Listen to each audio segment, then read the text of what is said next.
Becoming a new parent is pretty much the opposite of too far, because they kind of come out and, latch right on. And my spouse carried our little boy for 9 months, and then they came out and it wasn't enough for him, so he held on for another 15 months. He wouldn't sleep unless I was holding him all the time. So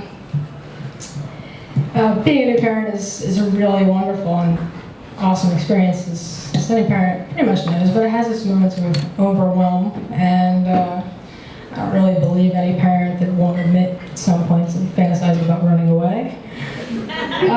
So the stars kind of lined up and the heavens opened up, and I asked my spouse if I could do something ludicrous.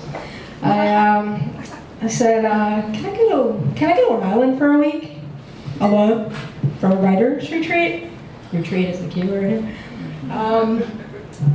We had I was about four years in as a parent, raising my son, and really couldn't even shit with the door closed anymore in the bathroom. As an anxious mom, definitely, I had no idea, I think, how to even be alone anymore without panicking a little bit. But I had been out of a university fellowship for about 2 years at that point. I was getting a little bit too far away from writing work.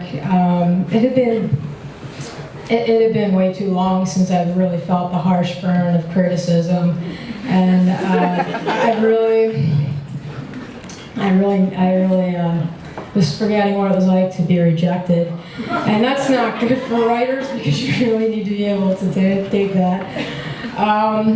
So I guess the separation anxiety part of it would have to be worked out for me and my son.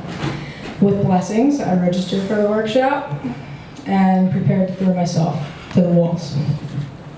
So I left for Martha's Vineyard around 9 o'clock on a Saturday night. Drove for the red eye, dodging deer on dark roads. Finally got there around 3:30 a.m. at Woods Hole, where we are boarding the car ferry.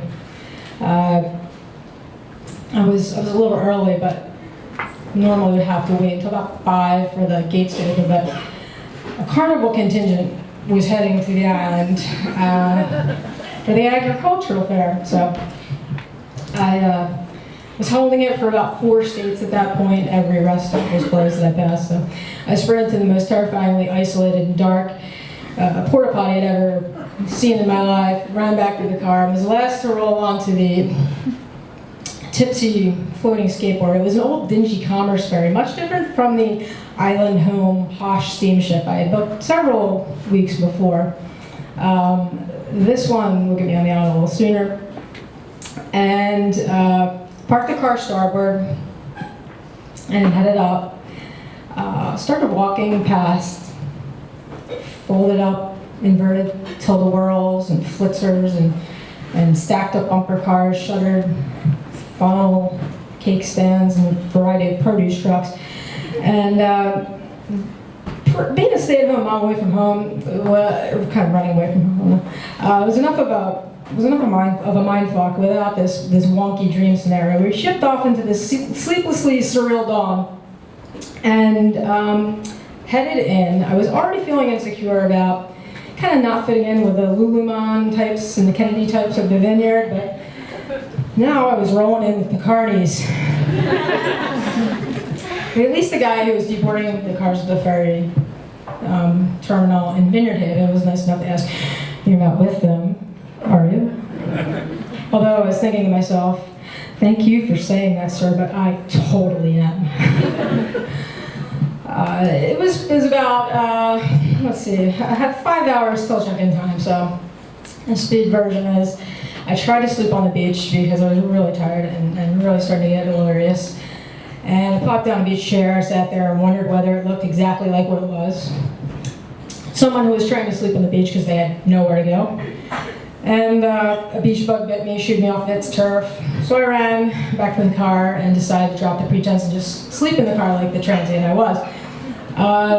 Didn't really work out, couldn't sleep, couldn't relax, so I hit the road, driving down Beach Road, and it is true, Martha's Vineyard is truly a privilege of sights. I drove past Vanessa, the sea serpent, peeking out of the farm pond, and it's really there. It's a sculpture. I wasn't hallucinating, even though I was listening to a lot of sleep. And I wondered what my son would say if he was in the car. I wasn't used to having these long trips without him kind of narrating and punctuating the scenery. And I kind of was taking it in, starting to feel like everything was going to be okay, when suddenly I hit a small bird, probably a protected species, you know. So I turned around and tried to like clean up the scene real quick, and like gave him a little funeral, and like kind of invoked in, taken in, threw some dirt on him, gave the fastest version of the 5 stages of grieving anyone ever attempted. Got back on the road, driving a little slower this time, and I got up to Oak Bluffs. Checked out a couple shops, saw one with a big black dog, Kids Boutique went in, got my son a really cool tie-dye shirt and a postcard. And I promised I would send it when I got there. And I did. I wrote a really great note and stamped it and everything, but I forgot to write the address, so go Mom. Then I basically was just trying to make nice talk with the